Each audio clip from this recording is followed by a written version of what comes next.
नमस्कार। आज के इस अंक में हम आपसे चर्चा करेंगे केरल हाई कोर्ट के एक जजमेंट के बारे में, जिसमें जजमेंट यह आया है कि बच्चों द्वारा सामान बेचने में माता-पिता की मदद करना बाल श्रम नहीं है। हाई कोर्ट ने दिल्ली के 2 बच्चों को रिहा करने का आदेश दिया है। इन बच्चों को यह आरोप लगाते हुए शेल्टर होम भेज दिया गया था कि उन्हें अपने माता-पिता की कस्टडी में सड़कों पर सामान बेचते यानी बाल श्रम के लिए मजबूर किया जा रहा था। घटना नवंबर 2022 की है, जब 2 बच्चों को पुलिस ने यह आरोप लगाते हुए पकड़ा कि उन्हें सड़कों पर बाल श्रम के लिए मजबूर किया जा रहा था।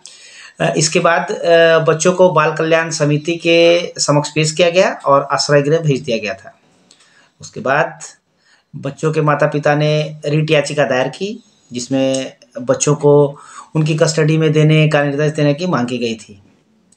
और इस आदेश को पारित करते हुए जस्टिस वीजी अरुण ने कहा कि मुझे यह समझ में नहीं आ रहा है कि पेन और अन्य छोटे सामान बेचने में बच्चों की अपने माता-पिता की मदद करने की गतिविधि बाल श्रम की श्रेणी में कैसे आएगी।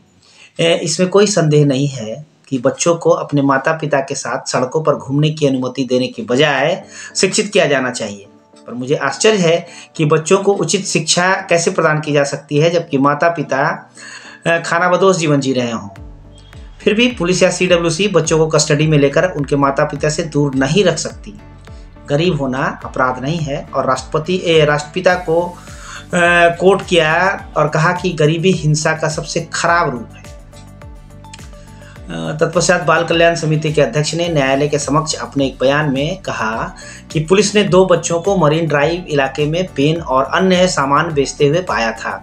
चूँकि ऐसी गतिविधि बाल श्रम की श्रेणी में आती है, इसलिए बच्चों को बाल कल्याण समिति के समक्ष ले जाया गया। किशोर न्यास संरक्षण अधिनियम 2015 की धारा 2(14) का फर्स्ट और सेकंड के अनुसार बच्चों की देखभाल और सुरक्षा की आवश्यकता वाले बच्चों की श्रेणी में आने का पता चलने पर समिति ने आदेश दिया और बच्चे को शेल्टर होम के देखरेख और संरक्षण में रखा जाएगा।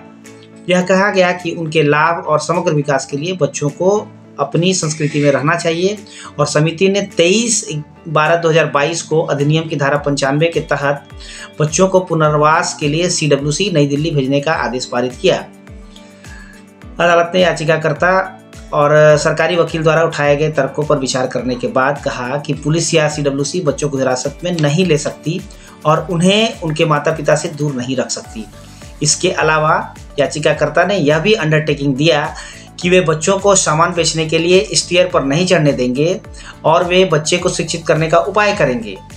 यहाँ तक कि किशोर न्यास अधिनियम के प्रशासन में पालन किए जाने वाले सामान्य सिद्धांतों के अनुसार सर्वोत्तम हित सिद्धांत के लिए आवश्यक है कि बच्चों के संबंध में सभी निर्णय इस प्राथमिक विचार पर आधारित हों और वे बच्चों के सर्वोत्तम हित में और बच्चों के विकास में मदद करते हों। तत्पश्चात कोर्ट ने यह भी कहा कि पारिवारिक जिम्मेदारी के सिद्धांत के अनुसार बच्चे की देखभाल, पोषण और सुरक्षा की प्राथमिक जिम्मेवारी जैविक परिवार की है। इसलिए न्यायालय ने कहा कि बच्चे को उनके जैविक परिवार से अलग करके उनका समग्र विकास नहीं किया जा सकता है। इसके बावजूद राज्य का प्रयास बच्चों को स्वस्थ तरीके से विकसित करने के लिए उचित शिक्षा, अवसर और सुविधाएं प्रदान करना होनी चाहिए। अदालत ने बच्चों को याचिकाकर्ता की कस्टडी में देने का आदेश दिया।